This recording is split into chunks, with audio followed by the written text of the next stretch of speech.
Now to your top stories this morning. Police are investigating after a deadly house fire in Citrus Heights. It happened just before noon at a home on Oak Grove Avenue yesterday. Police say it's not clear when the person died and if the fire played a role in their death.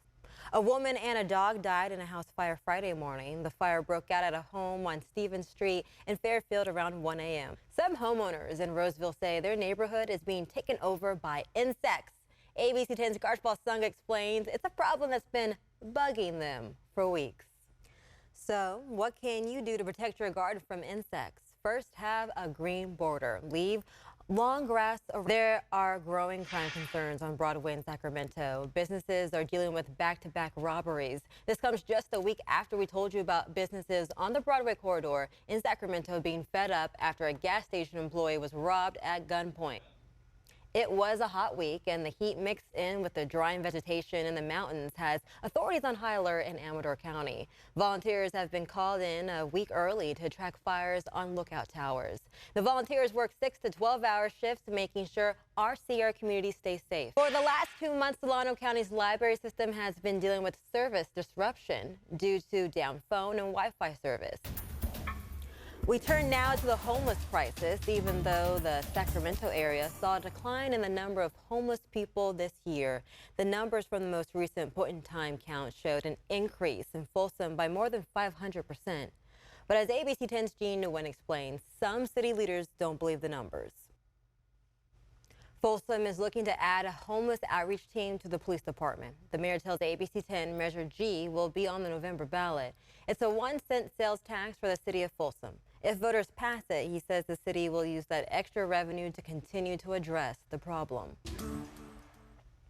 Happening this weekend is Sacramento Pride. The festival kicks off today at noon at Capitol Mall. There will be performances, food, and more. Adult weekend passes go for $35 and single day passes are just $20.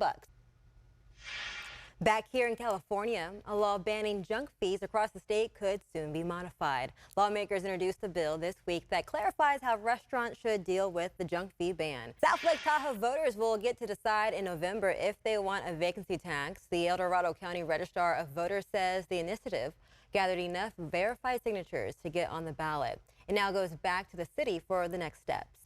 In other news, it's the end of an era for horse racing in Northern California. This weekend, the Golden Gate Fields will close.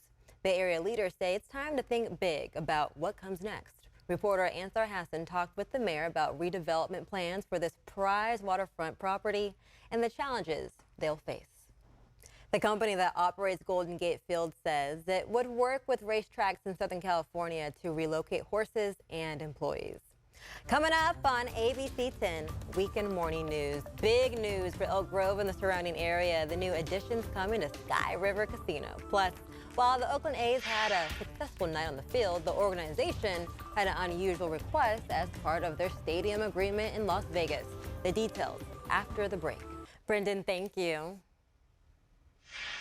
If you have been down Broadway in Sacramento, you know it's been going through some changes. Many businesses shut down in the area, but there are a few that have stayed through it all, like Sampino's Kitchen at Joe's Marty's. ABC 10's Alex Bell introduces us to the family behind the restaurant. If you want dinner reservations at their Broadway location, they recommend you go to their website and book online. Your time is 6:40. Now to other big stories. Wilton Rancheria announced the expansion of Sky River Casino in Elk Grove. The new plans include a hotel, day spa, pool, and event space. The expansion will roll out in 2 phases. A new farmers market is coming to an area many refer to as a food desert. The Meadowview Farmers Market will open Sunday in South Sacramento. It will be held every Sunday year-round from 8 a.m. to 1 p.m. at the Meadowview Light Rail Station. Let's meet our pet of the week. Each Saturday, we introduce you to a furry friend at the Sacramento SPCA that's ready to find a forever home. Today, meet Khan. There are more dogs in need of a new home. This one is staying at the Bradshaw Animal Shelter. Meet Tag. He is a 2-year-old pit bull terrier. Tag loves to play outdoors and gets along with other dogs at the shelter. We're told he enjoys a good chew toy. His adoption fee is waived.